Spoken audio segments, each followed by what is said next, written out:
America में लगे shutdown की वजह से सरकारी कर्मचारियों को काफ़ी दिक्कतों का सामना करना पड़ रहा है। ये स्थिति आ गई है कि अब कई दिन हो चुके हैं और उनकी सैलरी उनके खातों में नहीं आ रही है, जिसके चलते रोज़मर्रा की चीज़ों से भी अब उन्हें संकट के दौर से गुजरना पड़ रहा है। ऐसे हालात आ गए हैं कि जो सरकारी कर्मचारी हैं,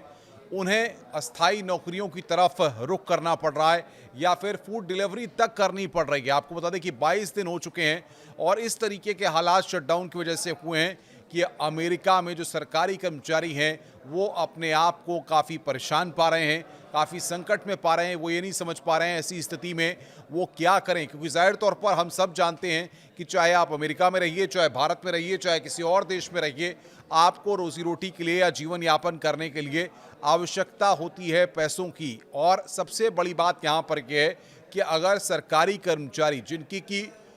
पूरी आर्थिकी कहा जाए या पूरा परिवार कहा जाए, वो सरकार के द्वारा या शासन तंत्र के द्वारा मिलने वाले तनख्वाह पर ही टिकी होती है और वो अगर उनको नहीं मिल रही है तो उनका जीवन यापन होना, उनकी आर्थिकी गड़बड़ाना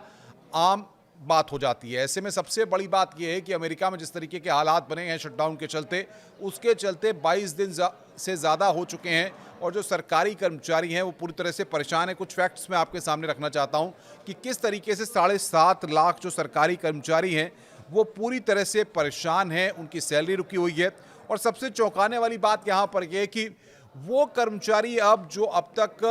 पूरी शिद्दत के साथ, पूरी मेहनत के साथ काम करते थे, अब वो फूड डिलीवरी करके अपना गुजारा कर रहे हैं, अपना जीवन यापन कर रहे हैं। ये यहाँ पर एक चौंकाने वाली बात ज़रूर निकलकर अमेरिका से सामने आती है, क्योंकि कई फूड डिलीवरी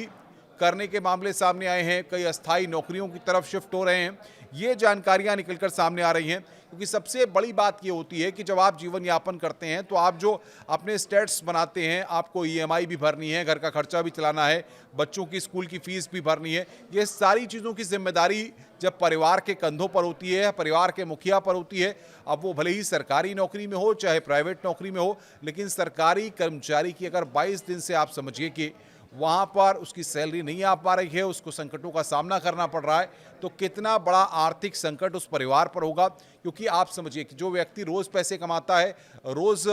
परिवार के लिए राशन तमाम चीज़ों का या रोज़मर्रा की चीज़ों को लेकर के आता है, उसके पास अगर पैसे नहीं होंगे तो ये संकट स्वाभाविक है।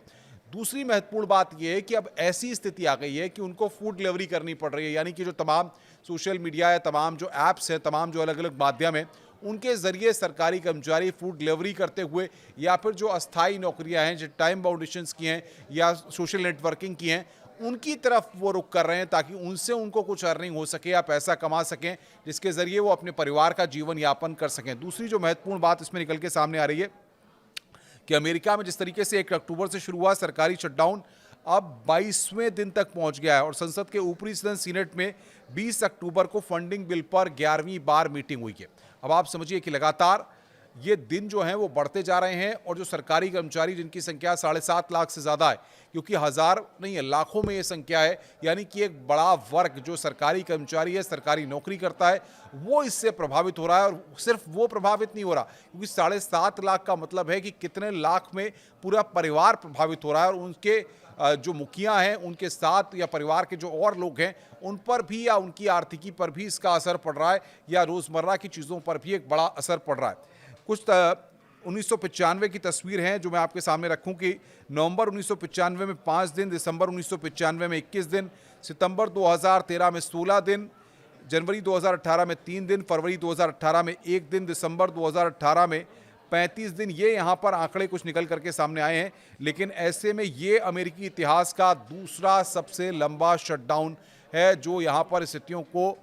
पटरी से उतारता हुआ प्रतीत हो रहा है, पटरी से नीचे लाते हुए दिखाई दे रहा है। और सबसे बड़ी बात यह है कि हेल्थ केयर प्रोग्राम को लेकर भी अब तक सहमति नहीं बन पाई है। अमेरिका का फिस्कल ईयर यानी खर्च का साल 1 अक्टूबर से शुरू होता है। ऐसे में ये एक तरह से सरकार का आर्थिक साल होता है जिसमें वो अपना पैसा खर्च करने और बजट बनाने की योजना बनाती है। लेकिन सबसे महत्वपूर्ण बात यह है कि 7.5 लाख कर्मचारियों को जिस तरीके से पैसा नहीं मिल रहा है, 22 दिन हो चुके हैं, ये सारा संकट का दौर शटडाउन के चलते बना है। और ऐसा नहीं है कि 1995 या 2013 और 2025 की जो तस्वीरें हम लगातार आपके सामने रख रहे हैं, ऐसे में ये सबसे बुरा क्षेत्र हवाई क्षेत्र पर इसका असर पड़ रहा है। और जो जानकारी निकलकर सामने आ रही है कि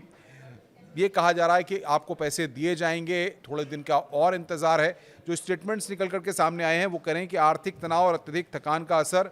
भी बाकी सारी क्षेत्रों पर पड़ रहा है, चाहे हवाई क्षेत्र हो, चाहे और जो क्षेत्र हैं उन पर भी। और सबसे बड़ी बात यह कि अमेरिका पर किस साल कितना कर्ज, उसके कुछ आंकड़े हैं। 2001 में